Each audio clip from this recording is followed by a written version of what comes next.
ഇന്നിവിടെ അവതരിപ്പിക്കാൻ പോകുന്ന പ്രൊജക്ട് പുഴ മലിനീകരണവുമായി ബന്ധപ്പെട്ടതാണ്. ജനങ്ങളെ പുഴ മലിനീകരണവുമായി ബോധവാന്മാരാക്കുക എന്നതാണ് ഞങ്ങളുടെ ലക്ഷ്യം. നമ്മുടെ നാടിനടുത്തുള്ള പ്രധാന പുഴയാണ് പെരുമ്പാപ്പുഴ. എന്നാൽ ഇപ്പോൾ അവിടെ ജനങ്ങൾ അറവു മാലിന്യങ്ങൾ കൊണ്ട് കുന്നും കൂടിയിരിക്കുകയാണ്.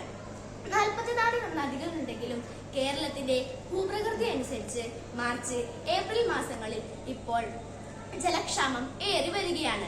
അതുകൊണ്ട് തന്നെ ജലസംരക്ഷണം എന്നത് ഓരോ പൗരന്റെയും കടമയാണ്. പയ്യന്നൂരിന്റെ ഹൃദയഭാഗമായ സ്കൂളിൽ നിന്നാണ് ഞങ്ങൾ വരുന്നത്. കഴിഞ്ഞ 26-ാം തീയതി സ്കൂളിലെ സോഷ്യൽ ക്ലബിന്റെ ഭാഗമായി പെരുമ്പപ്പുഴ സന്ദർശിച്ചിരുന്നു. അവിടെ മുഴുവൻ അറവു മാലിന്യങ്ങളും ആശുപത്രി മാലിന്യങ്ങളും ഒക്കെ ഞങ്ങൾ കണ്ടിരുന്നു.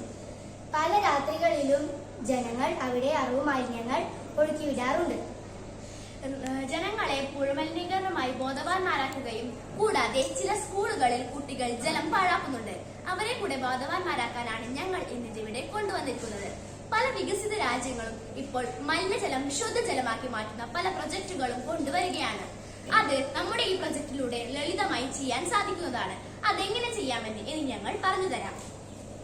ഇത് പ്രവർത്തിക്കുന്ന രീതി, ഇതൊരു പുഴയാണ്. ഈ പുഴയുടെ സൈഡിൽ 2 ഫാക്ടറികൾ ഉണ്ട്. ആ ഫാക്ടറികളിലേത്തെ മലിനജലമെല്ലാം ഈ ഒരു പുഴയിലേക്കാണ് വന്ന് പതിക്കുന്നത്.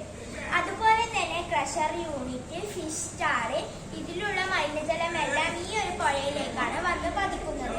ഈ ഒരു മലിനജലത്തെ ശുദ്ധജലമാക്കാനാണ് വാട്ടർ പ്യൂരിഫയർ എന്നൊരു പദ്ധതി. ഈ ഒരു പൈപ്പിലേക്കൂടെ മലിനജലം കയറി ഈ ഒരു പൈപ്പിലേക്കൂടെ ശുദ്ധജലം വരും. ആ ഒരു ശുദ്ധജലം നമുക്ക് ഈ ഒരു ഭാഗത്തായി സംഭരിച്ച് വെക്കാൻ കഴിയും. ഈ ഒരു ശുദ്ധജലം നമുക്ക് വീടുകളിലും ആശുപത്രികളിലും സ്കൂളുകളിലും ഒക്കെ ഉപയോഗിക്കാം.